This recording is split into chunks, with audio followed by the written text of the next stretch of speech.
Em Java, a gente costuma dizer que os atributos podem ser de dois tipos. Ou eles são de um tipo primitivo, int, float, char, double, ou são de um tipo de referência. Como eu falei, variável de referência, né? O tipo de referência são as variáveis que são de qualquer tipo de classe. Por exemplo, a variável do tipo celular, do tipo pessoa, do tipo ponto, do tipo string, tá? São variáveis de referência. Outra coisa importante sobre atributos e variáveis é o conceito de escopo, tá? É um outro conceito sobre programação, não especificamente sobre PO. O que é o escopo? O escopo é o nome que se dá à área onde a variável ela é visível, a área onde a variável existe. E em Java, o escopo da variável está relacionado à área onde eu declarei aquela variável. O escopo também vai determinar quando o sistema vai alocar e liberar o espaço de memória para aquela variável. Uma coisa importante é que escopo é diferente de visibilidade. Como eu falei, visibilidade a gente modifica através do public e do private, através dos modificadores de acesso. Normalmente, visibilidade está relacionada aos elementos da classe. A classe em si, os seus atributos e seus métodos. Escopo não. O escopo é uma característica de qualquer variável. Os atributos são uma variável, então eles também possuem um escopo. E o escopo está relacionado, como eu falei, à área onde a variável foi declarada. Tá? Em Java, existem 4 tipos de escopo. Tem o escopo de instância, o escopo de método, o escopo de bloco e o escopo de classe. Resumidamente, escopo de instância são os atributos. Os atributos das classes têm escopo de instância. Escopo de método são os parâmetros de entrada dos métodos. E variáveis declaradas dentro do método também. Escopo de bloco são variáveis declaradas dentro de um bloco de if, de for, de while, dentro de um switch case, por exemplo. Essas variáveis têm escopo de bloco. E escopo de classe são variáveis que pertencem não a cada objeto, como o escopo de instância, mas pertencem à classe em si.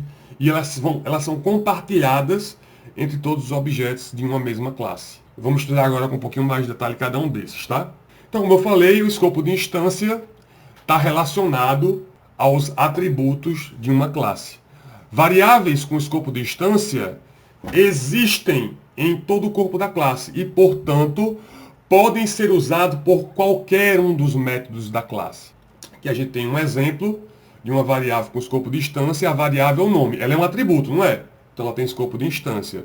E por ter escopo de instância, ela existe em todo o corpo da classe. Entre o primeiro abre-chaves e o último fecha-chaves, ela existe. E ela pode ser usada por método 1, por método 2, sem nenhum problema, como a gente vem utilizando ao longo dessa disciplina. Em Java, existe uma palavra reservada especial que pode ser usada para identificar as variáveis com escopo de instância dentro do seu código. Tá? Imagine que você tem um método com centenas de linhas ou uma classe muito grande, talvez não seja tão fácil identificar os atributos da classe. Então a palavra reservada this pode lhe ajudar a identificar mais facilmente os atributos.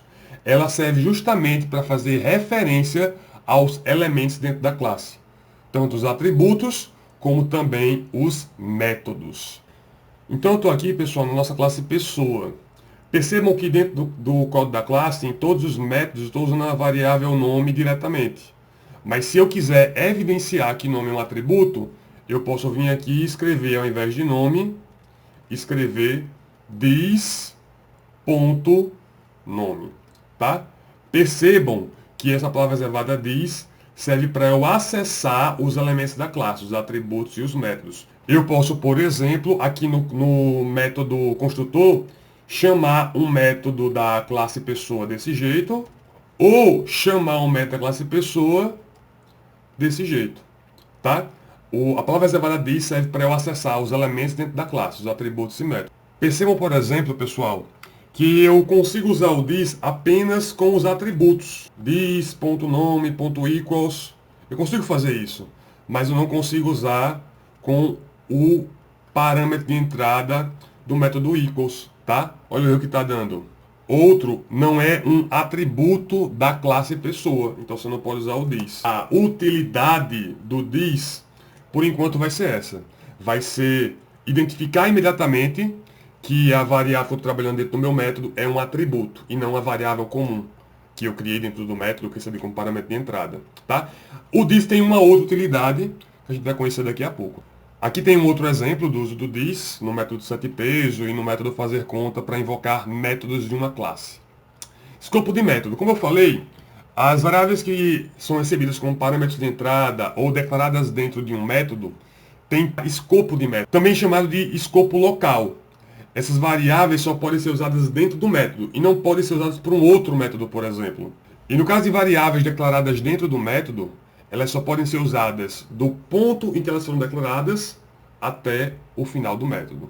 Então percebam, a variável x ela é um parâmetro de entrada do método 1. Então, portanto, ela tem escopo de método. E ela pode ser utilizada como parâmetro de entrada, né, em todo o corpo do método 1. Mas ela não pode ser usada no método 2, por exemplo. Porque a vida dela, né, a existência dela está restrita ao método 1. Nesse outro exemplo, a variável x também é um parâmetro de entrada. E do mesmo jeito, a variável x pode ser utilizada em qualquer parte do método 3. Diferente da variável y, que foi declarada na metade no método 3. Portanto, ela só pode ser utilizada dessa parte onde ela foi declarada para baixo. Tá? Isso é o escopo de método. Escopo de bloco. Como eu falei, em Java eu posso, se eu quiser, declarar variáveis dentro de blocos de código. Dentro de um bloco de if, dentro de um bloco de else, dentro de um bloco de while. E essas variáveis declaradas dentro de um bloco, elas não têm escopo de método.